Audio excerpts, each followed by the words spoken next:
মনে রাখো দোস্ত, মোবাইলের মাধ্যমে জীবনের শেষ সুখ তালাশ কইরো না। মোবাইলের মধ্যেই জীবন শেষ করে দিও না বন্ধু।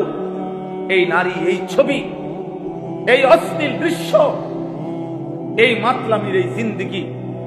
প্রিয় নওজোয়ান, তোমরা মুসলমান, একটা চুলের ফ্যাশনের উপরে জীবন শেষ করো না, একটা জামার ডিজাইনের উপরে জীবন শেষ করে দিও না, একটা প্যান্টের ডিজাইনের জন্য জিন্দেগি শেষ করে দিও না, একটা মেয়ের জন্য জীবনের 5টা বছর নষ্ট করে দিও না।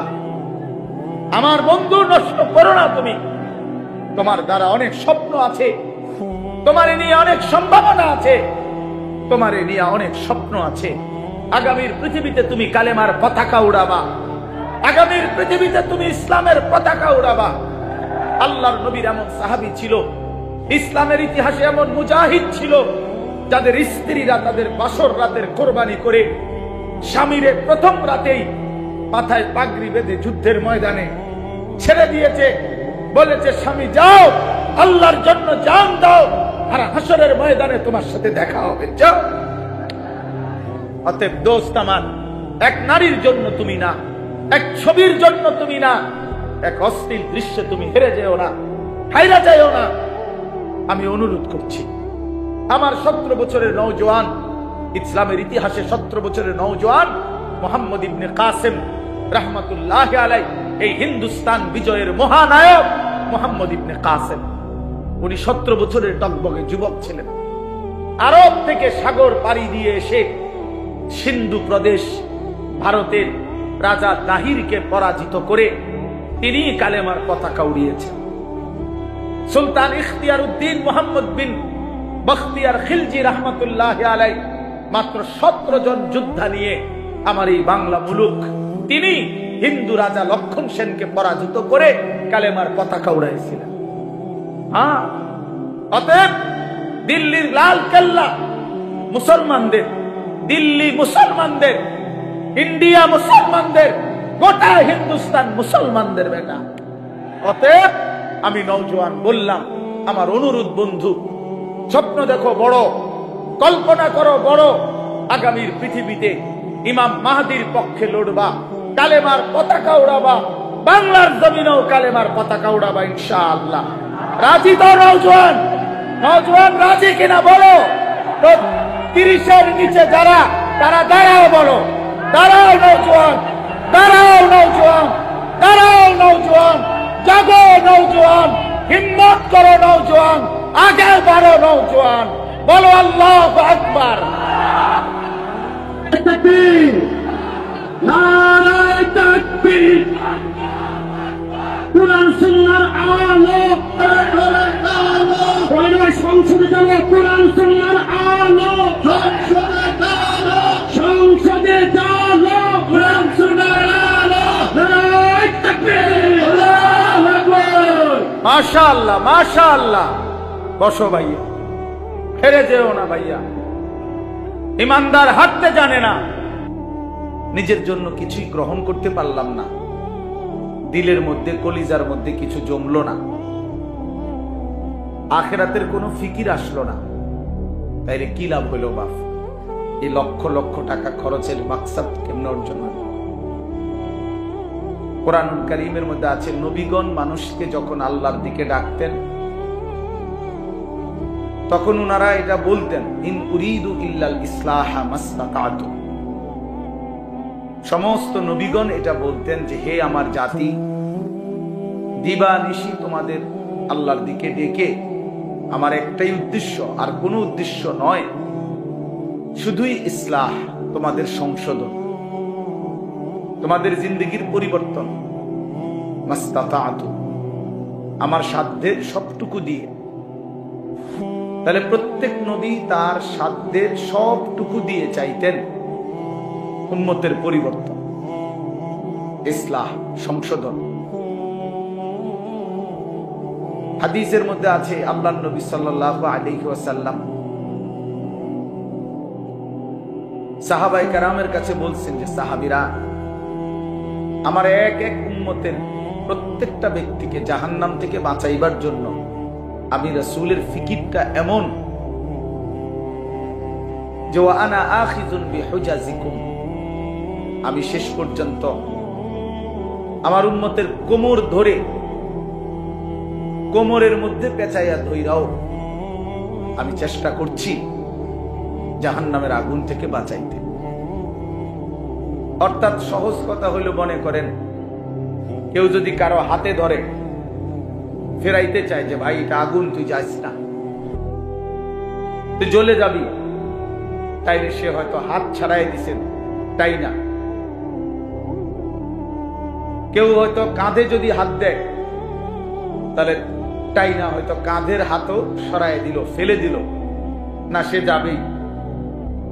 কিন্তু কেউ যদি কোমরে জড়াইয়া ধইরা বলে না বন্ধু আমি তোকে ওই আগুনে পড়তে দিব না, শক্ত করে জড়াইয়া ধরেয়া কোমরে, তো এইবার কিন্তু ছুটে যাওয়া কঠিন, কোমরের বাঁধন ছেড়ে দেওয়া কঠিন।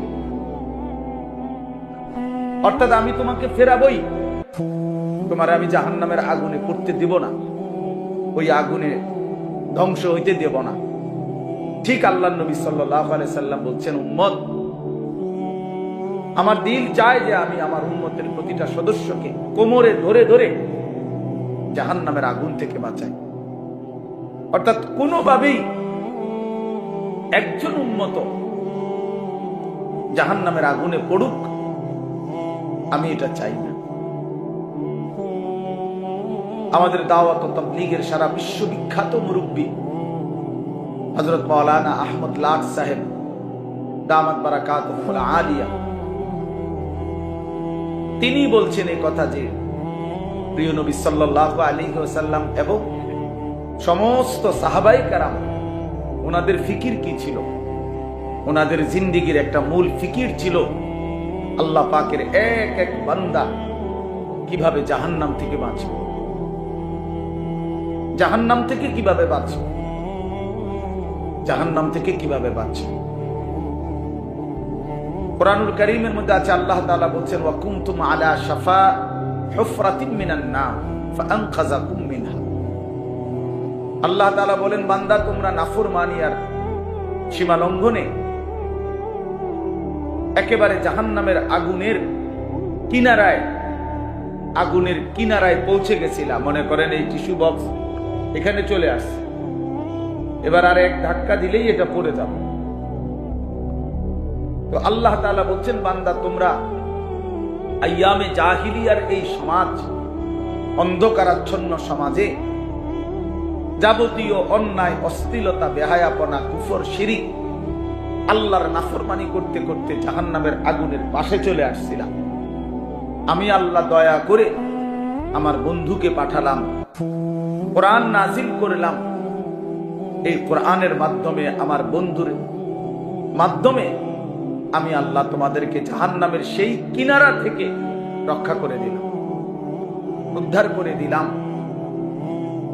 এই জন্য দোস্ত, আমার বন্ধু, আমার ভাই, আমার ফিকির এটা হওয়া চাই, মূল ফিকির এটা। এই ইন্তজাম, প্রতিটা ওয়াজ, প্রতিটা নসিহত, প্রতিটা মাহফিল, এর মূল মাকসাদ হওয়া কিভাবে আল্লাহ পাকের এক এক বান্দা জাহান্নাম থেকে বাঁচে, জাহান্নাম থেকে বাঁচবে। কুরআনুল কারীমের মধ্যে আছে, আল্লাহ তাআলা নিজে বলছেন, ফাআনদারতুকুম নারান তালাযা। আল্লাহ নিজে বলছেন, বান্দা আমি আল্লাহ তোমাকে প্রজ্বলিত লেলিহান আগুনের শিখা, জাহান্নামের আগুনের ভয় দেখাচ্ছি। আল্লাহ নিজে বলছে, আমি ভয় দেখাচ্ছি বান্দা, খামখেয়ালি করো না, খামখেয়ালি করো না। কুরআনুল কারীমে আল্লাহ বলছে, ফায়াউমা ইদিল লা ইউআযিবু আযাবাহু আহাদ ওয়া লা ইউসিকু ওয়াসাকাহু আহাদ।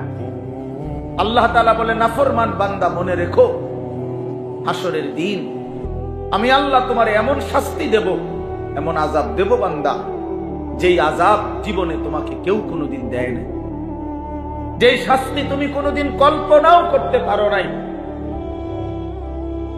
এর চাইতে কঠিনতর শাস্তি আমি আল্লাহ তোমাকে দেব। ওয়ালা ইউসিকু ওয়াসাকাহু আহাদ। আল্লাহ তাআলা বলে, বান্দা আমার ফেরেশতারা হাসরের ময়দানে তোমারে এমন বাঁধা বাঁধবে এমন কঠিন শক্ত বাঁধন তোমার জগতে জীবনে কেউ বাঁধে নাই, বাঁধে নাই। অতএব আল্লাহ তাআলা নিজে জাহান্নামের ভয় দেখাইছে, রাসূলুল্লাহ সাল্লাল্লাহু আলাইহি ওয়াসাল্লাম নিজে জাহান্নামের ভয় দেখাইছে। অতএব এটা মামুলি বিষয় না বাপ। যেদিন প্রথম আল্লাহর নবী সাল্লাল্লাহু আলাইহি ওয়াসাল্লাম নিজের জাতিকে প্রথম যেদিন আল্লাহর দিকে ডাকছেন, এক সাফা পাহাড়ের টিলার উপরে দাঁড়িয়ে, পাদদেশে দাঁড়িয়ে নবীজি তার বংশের লোকদেরকে ডাকছিলেন। এই প্রথম যেদিন কালেমার দাওয়াত দিছেন, সেদিনই নবীজি বলছেন, ইন্নী নাযীরুন লাকুম বাইনা ইয়াদাই আযাবুন শাদীদ। আল্লাহর নবী সাল্লাল্লাহু আলাইহি ওয়াসাল্লাম বলছেন, হে আমার স্বজনরা, চাচারা, মামারা, হে আমার আত্মীয়, আপনারা বংশধরেরা, শুনেন, আমি আপনাদেরকে ভয় দেখাচ্ছি এক কঠিনতর আযাবের, এক ভীষণ আযাবের ভয় দেখাচ্ছি। এই সেদিন থেকে কথা শুরু করছে। কোরআনুল কারীমের মধ্যে আছে, আল্লাহ তাআলা বলছেন, নবীজি কম্বল গায়ে দিয়ে শুইছে। আল্লাহ বলছে, বন্ধু শুয়ে গেলেন, কম্বল গায়ে দিয়ে শুইলেন বন্ধু। আমার কোটি কোটি বান্দা আল্লাহ চিনে না, আখিরাত চিনে না, বন্দেগী চিনে না, গোলামি চিনে না, অন্ধকারের এক জিন্দেগিতে কাটাচ্ছে, নাফরমানির এক জীবনে হাবুডুবু খাইতেছে। কুম ফাআনজির, কোরআন শরীফে আছে, আল্লাহ বলছে কুম, আরে দোস্ত ছাড়েন কম্বল, বিছানা ছাড়েন বন্ধু, কুম দাঁড়ান, আপনি ওঠেন, ফাআনজির, আমার বান্দাদেরকে ভয় দেখান, জাহান্নামের ভয় দেখান, কবরের ভয় দেখান। আল্লাহ বলছেন, সেই যে নবী উঠলেন, সেই যে নবী দাঁড়াইলেন, সেই যে নবী দুয়ারে দুয়ারে কালেমার ফেরি করলেন, উম্মতকে ফেরাইবার চেষ্টা করলেন, আর থামলেন না। 23টা বছর পরে আল্লাহর কাছেই ফিরে গেলেন। আর এই 23 বছর লাগাতার দাঁড়ে দাঁড়ে, দুয়ারে দুয়ারে, সর্বত্র আল্লাহর দ্বীনের কথা বলছেন। কোনখানে হাটে ঘাটে, মাঠে বাজারে, 1 জন 10 জন, রাতে দিনে, উপরে নিচে, দুয়ারে দুয়ারে, সর্বত্র বলে গেছে, কেন? আমার উম্মত যেন জাহান্নাম থেকে বাঁচে। কোন পদ পদবী, মান মর্যাদা, ইজ্জত সম্মানের অপেক্ষা করে নাই, শুধু বলে গেছে, সর্বত্র বলে গেছে। ভাইয়া, এই মোবাইলটা দিয়া সবার ছবি বারবার ঘুরে ঘুরে উঠাইলে মোবাইল আপনার কি ফায়দা হবে, কি হবে? দয়া করে এমনি শুনেন, এ তো যথেষ্ট পরিমাণ রেকর্ড হইতেছে। সবাই মোবাইল এটারে ঘুরাইতেছে, অনেক সাথে বৈশা বৈশা মানুষের মাথা এগুলা, এই মানুষের মাথা এগুলা বাইক নিয়ে দেওয়া হয়েছে, দাও মানুষের মাথা দেখ, আপনার বিবির নিয়ে দেখাইয়েন যে তুমি তোর জীবনে মানুষের মাথা দেখছো না, এটা মানুষের মাথা ঠিক, মানে দেখাইবে ঠিক, মানে কিসের উপরে ঠিক কইছে?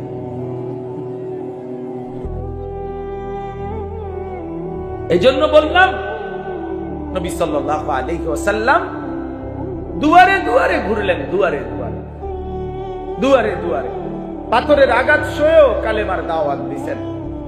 আবু জাহেল, আবু লাহাব খানায়ে কাবার সীমানা থেকে ধাক্কা দিয়ে আল্লাহ নবী সাল্লাল্লাহু আলাইহি সাল্লামকে বের করে দিয়েছে, তবুও তিনি কালেমার দাওয়াত দিয়েছেন, মানুষকে ফিরাইবার চেষ্টা করছেন।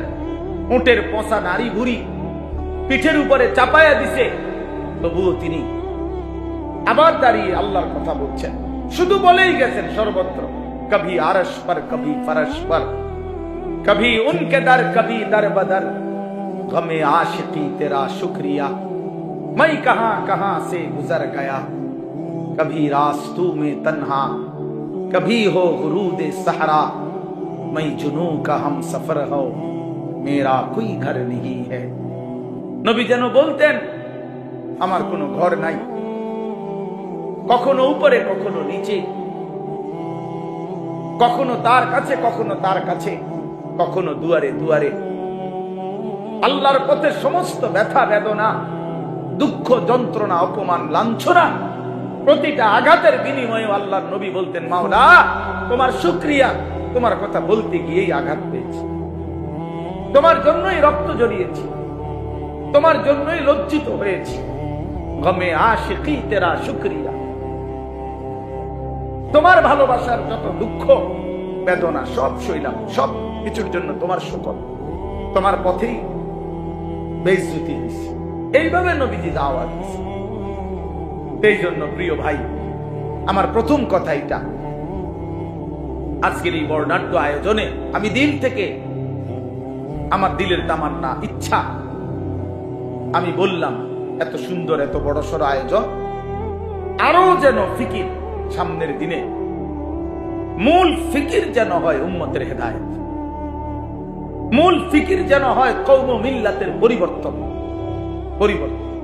আমার এই যুবক কিভাবে বদলাবে, আমার এই কিশোর নওজোয়ান কিভাবে ফিরবে, আমার বয়স্ক বাবারা কিভাবে আখিরাতের পুঁজি বাড়াবে, আমার মা বোন কিভাবে পর্দানশীল হবে, আমার এলাকার, আমার পাড়ার, আমার মহল্লার, আমার দেশ, আমার জাতি, এই ফিকির আরো কার্যকর কিভাবে করা যায়, আল্লাহ তাআলা যেন প্রিয় ভাই মাসুম ভাইকে এবং তার এই সঙ্গী সাথীদেরকে তৌফিক দান করে।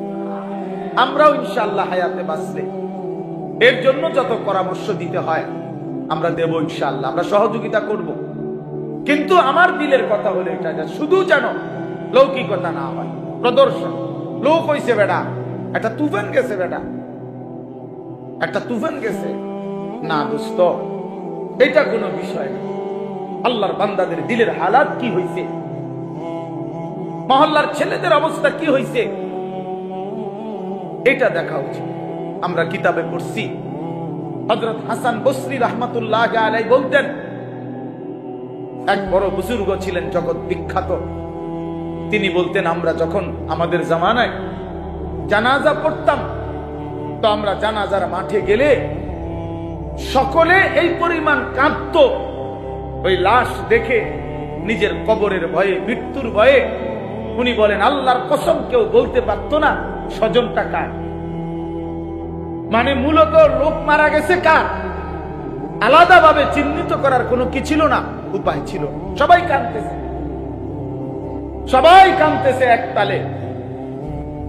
তো নির্ধারিত কার আত্মীয় এটা আর বুঝতাম না আমরা। এমন ছিল আমাদের লাশ দেখে আখিরাতের ফিকির। তাইলে দোস্ত, এটা ফিকির হওয়া উচিত, এটা ফিকির হওয়া উচিত। কেমনে বাঁচবে কবর থেকে? আজকে তোমরা অনেক নওজোয়ান, মাশাআল্লাহ, অনেক কিশোর নওজোয়ান বাপ, তোমাদের কাছে অনুরোধ বাপ, আগামীর ইসলাম তোমাদের জন্য অপেক্ষমান, আগামীর কালেমার পতাকা তোমাদের জন্য অপেক্ষমান। সারা পৃথিবীতে আল্লাহর কসম, এটা বর্তমান সময়ের এটাই বিশ্লেষণ যে আগামীর পৃথিবী ইসলামের পৃথিবী, আগামীর পৃথিবী কোরআনের পৃথিবী।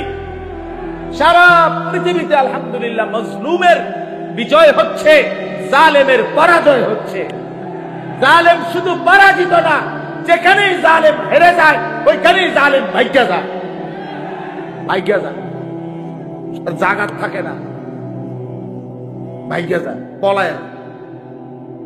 হ্যাঁ, শুধু বাংলাদেশের জালেম পলাইছে 5ই আগস্ট, শুধু এটা না, বরং সিরিয়ার জালেমও 8ই ডিসেম্বর বাশার আল আসাদ নামের জালেমও পলাইছে। হ্যাঁ, এর আগে তিউনিসিয়ার জালেম পলাইছিল, আফগানিস্তানের এক জালেম এই তালেবানের আগে ওরা পলাইছে। বারবার যেখানে জালেম হেরে যায় সেখানে পলায়া যায়। মজলুমের পতাকা ওড়ে, ইমানদারের পতাকা ওড়ে। অতএব নওজোয়ান ভাই আমার, বন্ধু আমার, মনে রাখো দোস্ত, মোবাইলের মাধ্যমে জীবনের শেষ সুখ তালাশ কইরো না, মোবাইলের মধ্যেই জীবন শেষ করে দিও না বন্ধু। এই নারী, এই ছবি, এই অশ্লীল দৃশ্য, এই মাতলামির এই জিন্দেগি। প্রিয় নওজোয়ান, তোমরা মুসলমান, একটা চুলের ফ্যাশনের উপরে জীবন শেষ করো না, একটা জামার ডিজাইনের উপরে জীবন শেষ করে দিও না, একটা প্যান্টের ডিজাইনের জন্য জিন্দেগি শেষ করে দিও না, একটা মেয়ের জন্য জীবনের 5টা বছর নষ্ট করে দিও না। আমার বন্ধু, নষ্ট করো না তুমি। তোমার দ্বারা অনেক স্বপ্ন আছে, তোমার নিয়ে অনেক সম্ভাবনা আছে, তোমার নিয়ে অনেক স্বপ্ন আছে। আগামীর পৃথিবীতে তুমি কালেমার পতাকা উড়াবা, আগামীর পৃথিবীতে তুমি ইসলামের পতাকা উড়াবা। আল্লাহর নবীর এমন সাহাবী ছিল, ইসলামের ইতিহাসে এমন মুজাহিদ ছিল, যাদের স্ত্রীরা তাদের বাসর রাতের কোরবানি করে স্বামীরে প্রথম রাতেই মাথায় পাগড়ি বেঁধে যুদ্ধের ময়দানে ছেড়ে দিয়েছে, বলেছে স্বামী যাও, আল্লাহর জন্য জান দাও, আর হাসরের ময়দানে তোমার সাথে দেখা হবে, যাও। অতএব দোস্ত আমার, এক নারীর জন্য তুমি না, এক ছবির জন্য তুমি না, এক অশ্লীল দৃশ্যে তুমি হেরে যেও না, হাইরা যাও না। আমি অনুরোধ করছি, আমার 17 বছরের নওজোয়ান, ইসলামের ইতিহাসে 17 বছরের নওজোয়ান মুহাম্মদ ইবনে কাসেম রাহমাতুল্লাহি আলাইহি, এই হিন্দুস্তান বিজয়ের মহানায়ক মুহাম্মদ ইবনে কাসেম, উনি 17 বছরের টকবকে যুবক ছিলেন। আরব থেকে সাগর পাড়ি দিয়ে এসে সিন্ধু প্রদেশ ভারতের রাজা তাহিরকে পরাজিত করে তিনি কালেমার পতাকা উড়িয়েছেন। সুলতান ইখতিয়ার উদ্দিন মুহাম্মদ বিন বখতিয়ার খিলজি রাহমাতুল্লাহি আলাইহি মাত্র 17 জন যোদ্ধা নিয়ে আমার এই বাংলা মুলুক, তিনি হিন্দু রাজা লক্ষণ সেনকে পরাজিত করে কালেমার পতাকা উড়াইছিলেন। অতএব দিল্লির লাল কেল্লা মুসলমানদের, দিল্লি মুসলমানদের, ইন্ডিয়া মুসলমানদের, গোটা হিন্দুস্তান মুসলমানদের বেটা। অতএব আমি নওজোয়ান বললাম, আমার অনুরোধ বন্ধু, স্বপ্ন দেখো বড়, কল্পনা করো বড়, আগামীর পৃথিবীতে ইমাম মাহদির পক্ষে লড়বা, কালেমার পতাকা উড়াবা, বাংলার জমিনেও কালেমার পতাকা উড়াবা ইনশাআল্লাহ। রাজি তো নওজোয়ান? নওজোয়ান রাজি কিনা বলো তো। 30-এর নিচে যারা, তারা দাঁড়াও, বলো দাঁড়াও নওজোয়ান, দাঁড়াও নওজোয়ান, দাঁড়াও নওজোয়ান, জাগো নওজোয়ান, হিম্মত করো নওজোয়ান, আগে বাড়ো নওজোয়ান, বলো আল্লাহু আকবার। তাকবীর, নারায়ে তাকবীর, কুরআন সুন্নাহর আলো, সংসদে যাবে কুরআন সুন্নাহর আলো, সংসদে যাবে কুরআন সুন্নাহর আলো, নারায়ে তাকবীর, আল্লাহু আকবার। মাশাআল্লাহ, মাশাআল্লাহ। বসো ভাইয়া, হেরে যেও না ভাইয়া। ইমানদার হারতে জানে না, ইমানদার হারতে জানে না, মুমিন হারে না। ইসরায়েলের কুত্তা হেরে গেছে, ফিলিস্তিনের মুসলমান হারে নাই, গাজা এখনো হারে নাই, হামাস এখনো হারে নাই, কিন্তু ইসরায়েলের কুত্তারা যুদ্ধবিরতি দিতে বাধ্য হয়েছে।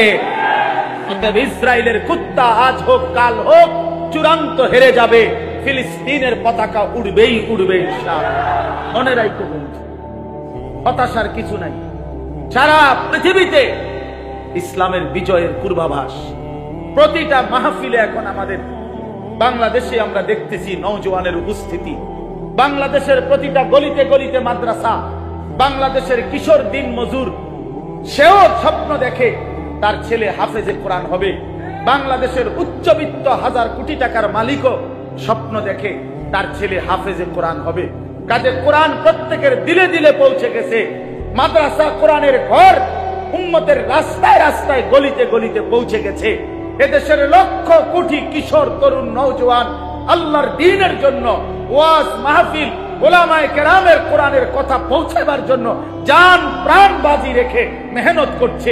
এটাই বলে আগামীর বাংলাদেশ ইসলামের বাংলাদেশ ইনশাআল্লাহ, ইনশাআল্লাহ, ইনশাআল্লাহ। ষড়যন্ত্রকারীরাই হেরে যাবে, দুশ্মনরাই হেরে যাবে, কালেমাই বিজয়ী হবে, ইসলামী বিজয়ী হবে ইনশাআল্লাহ। এজন্য যুবক, চরিত্রহীন হইও না, নষ্ট হইও না, আখলাক বরবাদ করো না। আখলাক বরবাদ, যে কপালে সেজদা নাই তুমি পারবা না, যে কপাল যে শরীর পবিত্র না তুমি পারবা না। নারী দেখে, ছবি দেখে, অশ্লীল দৃশ্য দেখে শরীর যদি নাপাক বানিয়ে রাখো, লজ্জাস্থানের সক্ষমতা নষ্ট করে ফেলো, কোমরের শক্তি যৌবনের নষ্ট করে ফেলো, তুমি পারতা না। আগামীর ইসলামের জন্য ডাক আসলে তুমি দাঁড়িয়ে থাকতে পারত না তখন। এজন্য এখন থেকে প্রস্তুতি নাও, এখন থেকেই নামাজি হও, এখন থেকেই চরিত্রবান হও, এখন থেকেই উত্তম আখলাকওয়ালা হও। আল্লাহ তাআলা আমাদেরকে তৌফিক দান করেন, আল্লাহ আমাদেরকে হিম্মত দান করেন, আল্লাহ তাআলা আমাদের কিশোর নওজওয়ানকে কবুল করে নেন। মুহতারাম হাজিরিন, তাইলে আমি আমার প্রথম কথা শেষ করলাম। আমার প্রথম কথা ছিল এই, আমাদের এই মাহফিল যেন ইনশাআল্লাহ আগামী দিনে আরো ফিকিরমান এর মধ্যে যেন হয়, এবং এই ফিকিরে যে উম্মতের পরিবর্তন, মানুষের সংশোধন, আখিরাতের জিন্দেগি গঠন, এর জন্য আরো কার্যকর পদক্ষেপ নেওয়া উচিত, এবং সেটা নেওয়ার চেষ্টা করা হবে ইনশাআল্লাহ। ঠিক নেই? হ্যাঁ ইনশাআল্লাহ। আল্লাহ কবুল করেন, আল্লাহ কবুল করেন, আল্লাহ কবুল করেন। এবার আসেন মুআজ্জাজ হাজিরিন, আমি কোরআনুল কারীমের সূরা বাকারার 183 নম্বর আয়াত তেলাওয়াত করেছি। আর অল্প একটু সময় এইবার এই আয়াতটার উপরে সামান্য কিছু কথা আরজ করতে চাই। সূরা বাকারার কোরআনুল কারীমের দ্বিতীয় সূরা, দ্বিতীয় নম্বর পারা, এই আয়াত 183 নম্বর আয়াত থেকে 187 নম্বর আয়াত, মোট 5টা আয়াত। এই 5টি আয়াতের মূল বক্তব্য হলো মাহে রমজান, রমজান এবং রোজা এই সম্পর্কিত কোরআনের দিক নির্দেশনামূলক বক্তব্য। কোরআনে এই 5টি আয়াত বিশেষ আলোচনা। 183 নাম্বার থেকে 187, 183, 84, 85, 86, 87 এই 5টি আয়াতের মধ্যে আল্লাহ তাআলা কোরআনুল কারীমে রমজান রোজা সম্পর্কিত গুরুত্বপূর্ণ দিক নির্দেশনামূলক পূর্ণাঙ্গ বক্তব্য আল্লাহ তাআলা পেশ করেছেন। তো উচিত হইল যেই ইবাদত এবং আমলের মাস শ্রেষ্ঠতম আমাদের সামনে আসতেছে মাহে রমজান, আমি প্রথম অনুরোধ করি প্রত্যেকে যাদের সুযোগ হয় তারা প্রত্যেকেই এই 5টা আয়াত সূরা বাকারার 183 থেকে 187 পর্যন্ত বাংলা অনুবাদ এবং সংক্ষিপ্ত তাফসীর ব্যাখ্যা নিজেদের দায়িত্বে পড়ে নেবেন। একটা ভালো তাফসীর থেকে, তাফসীরে মাআরিফুল কোরআন, মুফতি শফি রাহমাতুল্লাহ আলাইহির এই তাফসীর অ্যাভেলেবল পাওয়া যায়। তাফসীরে তাওজিহুল কোরআন, আল্লামা তাকি উসমানী দামাত বারাকাতুহুমুল আলিয়া, সারা পৃথিবী বিখ্যাত আলেমে দ্বীন তিনি, উনার এটা পাওয়া যায় বাংলা। তাফসীরে তাওজিহুল কোরআন 3 খণ্ডে 1200-1300 টাকা খুব সম্ভব নিবে। তো এটা কিনে এই 5টি আয়াতের সংক্ষিপ্ত তাফসীর ব্যাখ্যা পড়লে এটা দিলের মধ্যে আসবে যে আমার আল্লাহ আমার কাছে রোজা উপলক্ষে, রমজান উপলক্ষে আসলে কি চাচ্ছে। টেলিভিশনের সিদ্ধান্ত দিয়ে হবে না, ওই অমুক নেতা তমুক মন্ত্রী ওরা কি বলছে এগুলো খাদ্যদ্রব্য নিয়ন্ত্রণে রাখবেন, তারপরে দিয়ে এটা ভ্যাট কমাবেন, ওই কমাবেন, সেই কমাবেন, এত কথার দরকার। মূল বক্তব্য হইল আল্লাহ তাআলা কি বলছে। এই 5টা আয়াতের শুরুতে আল্লাহ কথা শুরুই করছে ইয়া আইয়ুহাল্লাযীনা আমানু, 183 নম্বর আয়াত, হে ঈমানদারগণ। অতএব এই কথা স্পষ্ট আল্লাহ আমারে বলছে। কাকে বলছে? আমাকে। আমি মুমিন, আমি মুসলমান, আমি ঈমানদার, আমাকেই আল্লাহ বলছে। অতএব আমার আল্লাহ আমাকে যা বলছেন এটাই আমার জন্য যথার্থ, এটাই আমার জন্য যথেষ্ট, এটাই আমার জন্য পূর্ণাঙ্গ। এই জন্য মুসলমান হিসাবে, মুমিন হিসাবে আমাদের এটা জানা উচিত। এই জন্য আমি প্রথম আয়াতটা বলে শুরু করে দিতে চাই। মানে অর্থ হইল বাকিটা আপনারা পড়ে নেবেন, বাড়ির কাজ দিলাম। আর স্যারেরা স্কুলে মাদ্রাসায় 2টা অঙ্ক করাই দিয়া বাকিটা বলে দেয় না যে বাকিটা বাড়ির কাজ, ওইটা তোমরা নিজেরা করে আনবা। এই আপনারা বাকিটা পড়ে নিবেন। আপনাদের নিজ নিজ মহল্লার মসজিদের ইমাম সাহেবগণ আলহামদুলিল্লাহ মাহে রমজানের উপরে বিস্তারিত আলোচনা করবে। আমি শুধু শুরু করে দিতে চাই, আমিও বরকত নিতে চাই। আল্লাহ তাআলা আমাদেরকে তৌফিক দান করেন। ইয়া আইয়ুহাল্লাযীনা আমানু, আল্লাহ তাআলা বলেন হে ঈমানদারগণ, কুতিবা আলাইকুমুস সিয়াম, তোমাদের উপরে রোজা ফরজ করা হলো, কামা কুতিবা আলাল্লাযীনা মিন ক্বাবলিকুম, যেমনটি ফরজ করা হয়েছিল তোমাদের পূর্ববর্তীদের উপর, লাআল্লাকুম তাত্তাকুন, যেন তোমরা মুত্তাকি হতে পারো। এই হলো আয়াতের তর্জমা। চারটা বাক্য এখানে আলাদা আলাদা, চারটা কথা আর কি এই এক আয়াত। ওটা তাফসিরুল কোরআন মাহফিল না, এই জন্য বুঝাইতেছি, অল্প কথাই বুঝাই। চারটা কথা এখানে। এক নাম্বার, হে ঈমানদারগণ, ইয়া আইয়ুহাল্লাযীনা আমানু, এটা একটা কথা। দুই, তোমাদের উপরে রোজা ফরজ করা হলো, কুতিবা আলাইকুমুস সিয়াম, এই দুই। তিন, যেমনটি ফরজ করা হয়েছিল তোমাদের পূর্ববর্তীগণের উপর, কামা কুতিবা আলাল্লাযীনা মিন ক্বাবলিকুম।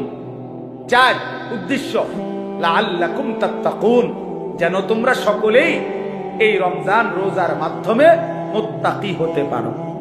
তো কয়টা কথা হইলো ভাই? চারটা। এক নম্বর কথা হলো ইয়া আইয়ুহাল্লাযীনা আমানু, হে ঈমানদারগণ। এই শব্দ বলে আল্লাহ তাআলা কোরআনুল কারীমে মোট 89 বার, তাফসীরে মাআরিফুল কোরআনে আছে 89 বার, মানে 8 9 কত বলেন না, 89। এই 89 বার আল্লাহ তাআলা মোট কোরআনুল কারীমের মধ্যে এই শব্দটা বলে আমাদেরকে ডাক দিয়েছে, ইয়া আইয়ুহাল্লাযীনা আমানু, হে ঈমানদারগণ। এই শব্দটি কোরআনে 89 বার আছে। এইটা বলে মহান আল্লাহ পাক রব্বুল আলামিন আমাদেরকে ডাক দিয়েছেন। তাহলে ডাক দিলেন কে? বলেন না কে? হ্যাঁ, ডাকলো কাকে? আমাকে। কাকে? না না, আমাদেরকে না, আমাকে। আরেকজনের চিন্তা বাদ দেন, আমরা আমাদের কাকে ডাক দিলেন? মহান আল্লাহ ডাকলেন আমাকে। কতবার ডাকলেন আমাকে? 89 বার। 89 বার পুরা কোরআনে আল্লাহ তাআলা আমাদেরকে ডাকলেন। তাফসীরে ইবনে কাসিরের মধ্যে আছে, আল্লাহ পাক রব্বুল আলামিন আমাদের নবীর আগে যত নবী ছিলেন, হযরত আদম আলাইহিস সালাম থেকে নিয়ে ঈসা নবী পর্যন্ত, কোন নবীর আমলে ওই নবীদের উপরে যারা ঈমান আনতো, ওই সময় যারা ঈমানদার উম্মত ছিল, তাদেরকে কোনদিন আল্লাহ তাআলা এই শব্দ দিয়ে ডাকেন নাই। ইতিপূর্বে সর্বপ্রথম আখিরি নবী আমাদের নবী সাল্লাল্লাহু আলাইহি ওয়াসাল্লামের ভালোবাসায় আল্লাহ তাআলা বললেন, বন্ধু, সব নবীর ঈমানদারকে আমি আল্লাহ যেই শব্দে ডাকেছি, আপনার উম্মতকে আমি ভিন্ন শব্দে, নতুন আন্দাজে আমি ডাক দিচ্ছি।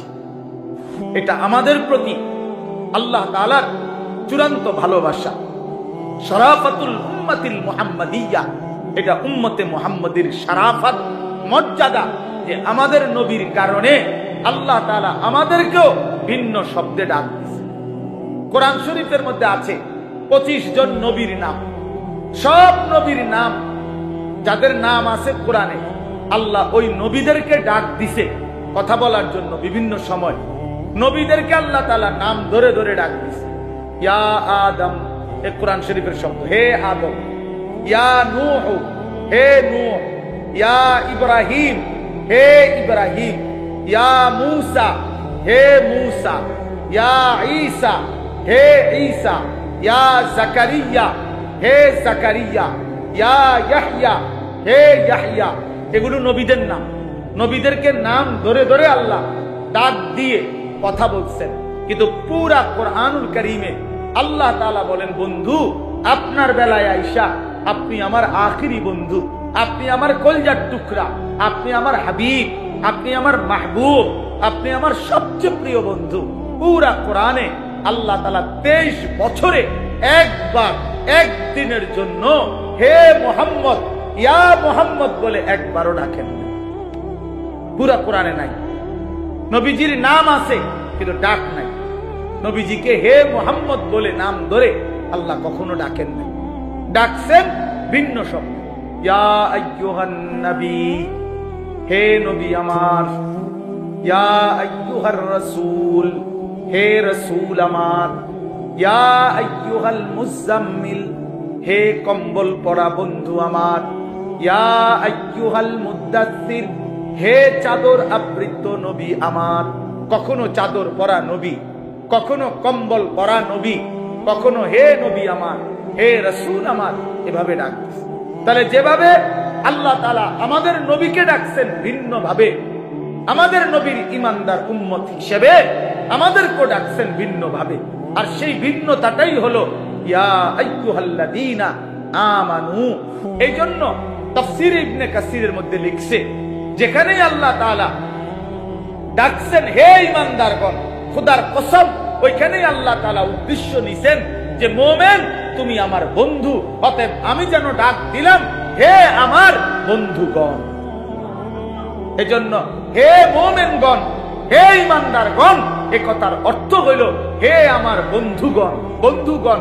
এজন্য প্রতিটা মোমেন আল্লাহর বন্ধু, আল্লাহর বন্ধু মোমেন, মোমেনের বন্ধু আল্লাহ, আল্লাহ। অতএব বাপ আমার, এবার আমি একটা কথা ছোট্ট বলতে চাই, নওজোয়ান ভাই সবাইকে, পর্দার আড়ালের মা বোন আপনাদেরকেও, বাবারা আপনাদেরকেও, আমাকেও, উসিকুম ওয়া ইয়া, আপনাদেরকেও বলছি আমাকেও বলছি, একটা ইনসাফের সাথে বলে দেখেন। শব্দটা বলে নতুন ভাবে আল্লাহ আমাদেরকে ভালোবাসা দিয়ে ভিন্ন শব্দে ডাকছেন, আমাদের নবীর ভালোবাসা দিয়ে ডাকছেন 89 বার আল্লাহ কোরআনে 23 বছরে আমাদেরকে দেখেছেন হে ঈমানদার বলে বলে আমাদেরকে আল্লাহর হুকুম মানতে বলছেন, হে ঈমানদার বলে বলে আল্লাহ তাআলা আমাদেরকে গুনাহ ছেড়ে দিতে বলছেন। এবার ইনসাফের সাথে একটা বার বলেন যে আল্লাহ পাক 89 বার বললেন, মহব্বত করে বললেন, নতুন শব্দে বললেন, ভালোবাসার সবটুকু দিয়ে বন্ধু বানিয়ে ডাক দিলেন। এরপরেও যেই বান্দা সেই রবের ঈমানদার পরিচয় দিয়েও যে তার রবের ডাকে সাড়া দেয় না, তো তাকে আর কতবার ডাকলে, আর কতবার বললে, আর কেমনে বললে তুমি বান্দা, তুমি বান্দা, আল্লাহর ডাকে ঈমান আনতা, বিশ্বাস করতা, মেনে নিতা। এবার তুমি বলো। আমি জানতে চাই নওজোয়ান, তোমরা যারা নামাজ পড়ো না, তোমরা যারা 5 ওয়াক্ত নামাজ পড়ো না, তোমরা যারা খোদার 365 দিনে 1 বছরে কোন দিন ফজরের নামাজ পড়ো নাই, এই নওজোয়ান, তোর মাওলা, তোর আল্লাহ তোরে আর কতবার ডাকলে তুমি সেজদা দিতা? বলো না ফরমান, বলো না ফরমান। যাদের কপালে সেজদা নাই বলো না ফরমান, বলো আল্লাহর কতবার ডাকতো তুমি? কোরআন শরীফে আছে ফাবি আইয়ি হাদিসিন বাদাহু ইউমিনুন। আল্লাহ তাআলা বলেন সূরা মুরসালাতের মধ্যে, আল্লাহ বলেন ফাবি আইয়ি হাদিসিন বাদাহু ইউমিনুন। এই বান্দা, আমি 23টা বছর কোরআন নাজিল করেছি, 30 পারা কোরআন নাজিল করেছি। এই কোরআনের পৃষ্ঠাগুলো, পাতাগুলো, আয়াতগুলো নাজিল করতে করতে আমি আমার বন্ধুর রক্ত মাখা শরীর, তায়েফের রক্তাক্ত শরীর আমি সয়ে নিয়েছি। আমার বন্ধু যখন রক্ত ঝরা শরীর, আমি তো তখন ছিলাম, আমারও তো কলিজায় ব্যথা লাগছিল। আমার বন্ধু তায়েফের রক্তে যখন ভেসেছে, কিন্তু আমি তো মেনে নিয়েছি। উহুদের দান দান শহীদ করা রক্ত বন্ধুর মেনে নিয়েছি। পেটে আমার বন্ধু 2টা ক্ষুধার কষ্টে পাথর ভাঙছে, আমি সেই পাথর বাঁধা ক্ষুধার কষ্ট মেনে নিয়েছি। বিনিময়ে আমি এই কোরআন নাজিল করলাম 23 বছর, 30 পারা কোরআন নাজিল করলাম। সর্বশ্রেষ্ঠ ফেরেশতা জিব্রাইলকে দিয়ে নাজিল করাইলাম, সর্বশ্রেষ্ঠ রাসূল নবী মুহাম্মদের কাছে পাঠাইলাম। অতএব বান্দা বলো, এরপরে আমি আর কি বললে, কেমনে বললে, আর কতবার বললে তুমি আমার কথা মেনে নিতা? বলো না ফরমান, বলো। ওই বেহায়া নারীকে বলেন, ওই বেপর্দা নারীকে বলেন, যেই কন্যা, যেই মেয়ে, যেই মা, যেই বোন গত 20 বছর ধরে, গত 15 বছর ধরে, গত 10 বছর ধরে বেপর্দার জিন্দেগি চলতেছে। পরের ছেলেকে রাস্তার বখাতে দুশ্চরিত্র লম্পটকে যে তার শরীর, যে তার যৌবন, যে তার শরীর দেখায়, এই বেহায়া বেপর্দা এই অসভ্য নারীকে বলো যে তোর আল্লাহ আর কতবার বললে তুই পর্দা করতি? না ফরমান নারী বল, বল ওই নারীকে বল, বলো। সুদখোর যারা আজকে 30 বছর সুদ খাচ্ছেন, এই হারামখোর, তোরে আর কতবার বললে তুই সুদ ছাড়তি না ফরমান? বল হারামখোর বল, সুদখোর বল, এই ঘুষখোর বাটপার বল ঘুষখোর, আর কতবার তোর আল্লাহ নিষেধ করলে তুই ঘুষ ছাড়তি বেঈমান? এই ঘটনাটা কি? কতবার বলতো তোমারে আল্লাহ তুমি মুসলমান না, তুমি মুমিন না, তুমি মায়ের দুধ খাও নাই, তুমি ইমানদারের পরিচয় দাও কেন? তুমি তো লেখলা ভোটার আইডি কার্ডে তোমার ধর্ম ইসলাম, তুমি তো জন্ম নিবন্ধন সনদে লেখলা তোমার ধর্ম ইসলাম, তুমি তো তোমার বায়োডাটার মধ্যে বারবার পরিচয় দিতে গিয়ে তুমি তো লেখলা ইসলাম, তাইলে বেঈমান মুসলমান লেখলি কেন? সেজদা দিলি না কেন? এই নাফরমান বলো, বলো ছেলে, আরে বাটপার বলো, লিখলি কেন? পরিচয় দিলা কেন? তাহলে এফিডেভিট করো, ছেড়ে দাও মুসলিম পরিচয়, বলো রাজপথে দাঁড়িয়ে, নাহলে এখানে বলো, আজকে প্রচার হইব বেশি। কও এনাইসা কও যে এলাকাবাসী আপনারা আমারে ভুল করবেন না, আপনারা তো দেখছেন আমি সেজদা দেই না, আমি নামাজ পড়ি না, আমি হালাল খাই না, আমার ঘরে নাচ গান চলতেছে, আমার মেয়ে বেপর্দা, আমার স্ত্রী বেপর্দা, আমার ছেলে নামাজ পড়ে না, আমি সুদের সাথে আছি, আমি কিস্তি ছাড়া জিন্দেগি চালাই না, বিড়ি সিগারেট ছাড়া জীবন চালাই না, নাচ গান ছাড়া জীবন চালাই না। মূলত কারণ হইল আমি ইসলামের পরিচয় দিতে লজ্জাবোধ করি, আসলেই আমি মুসলিম পরিচয় দিতে লজ্জিত। লজ্জিত এটা বলো, এখন দাঁড়ায় বলো, এখন বলো না।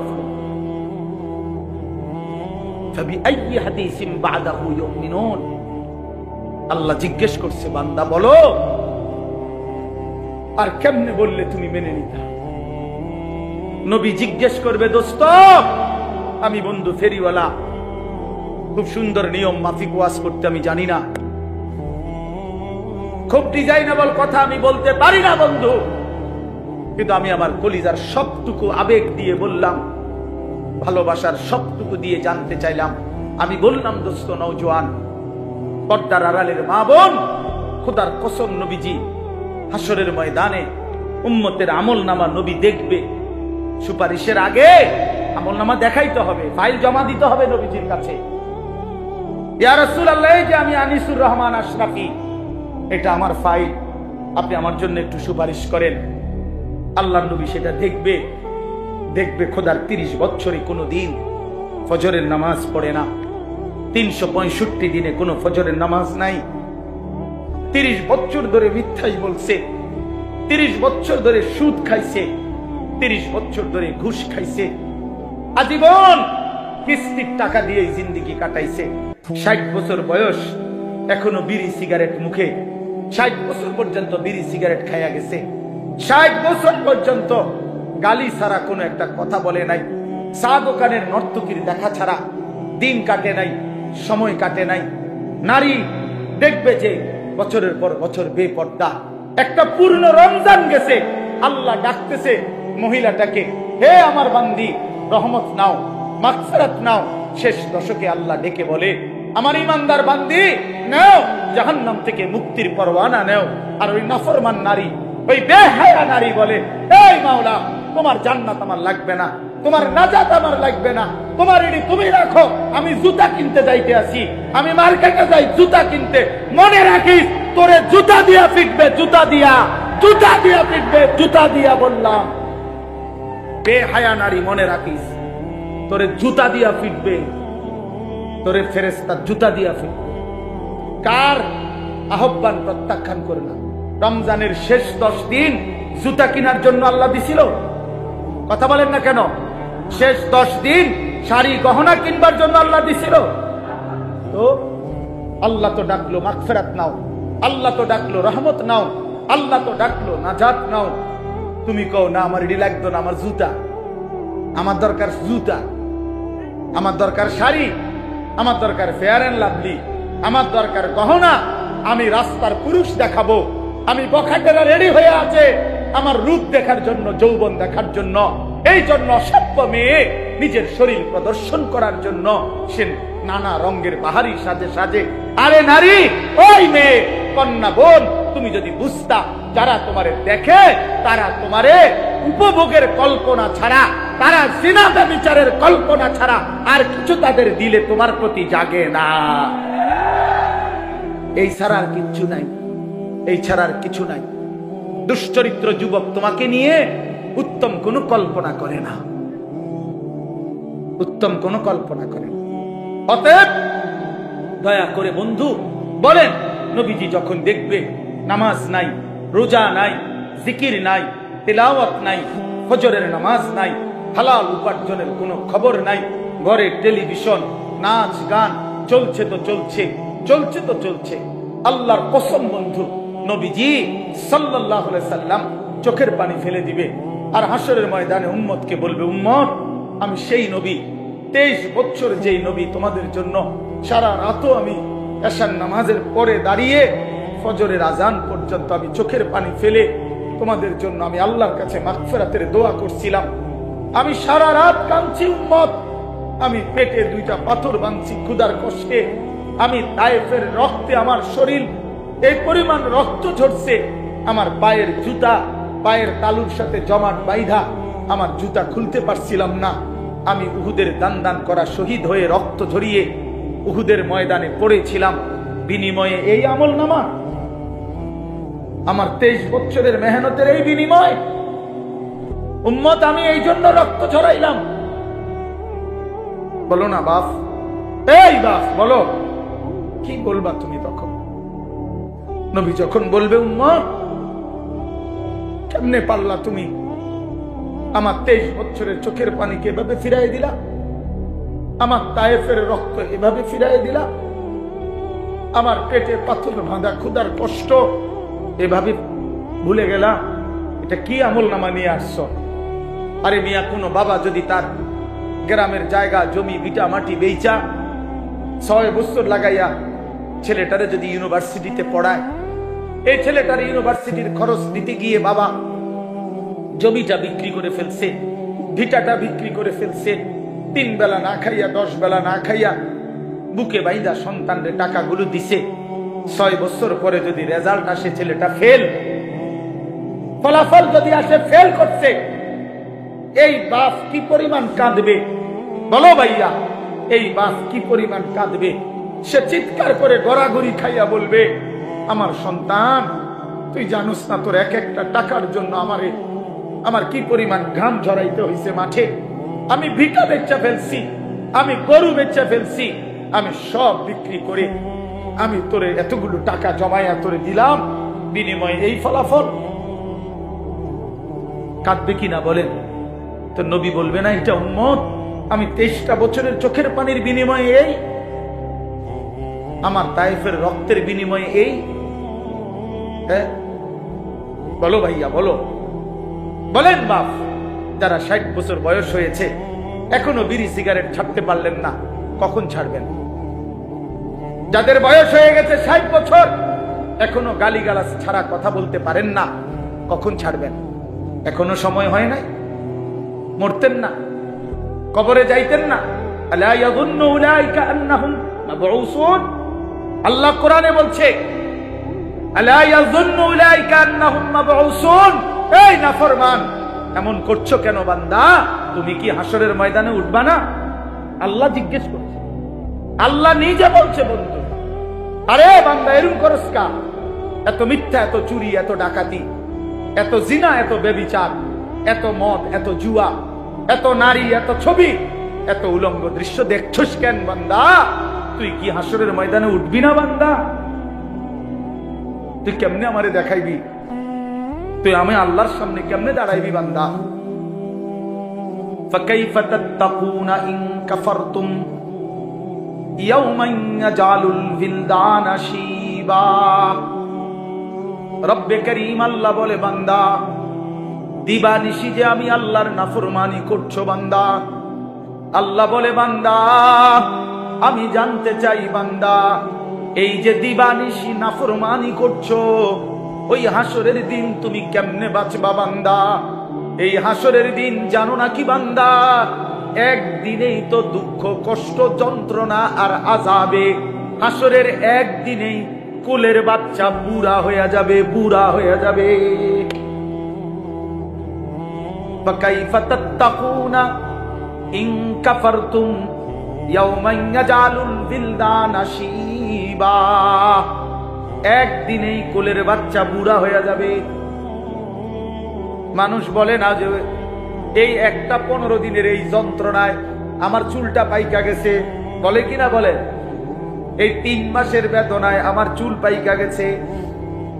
রব্বে কারীম বলে আখিরাতের একদিনের যন্ত্রণায় কোলের বাচ্চা বুড়া হয়ে যাবে।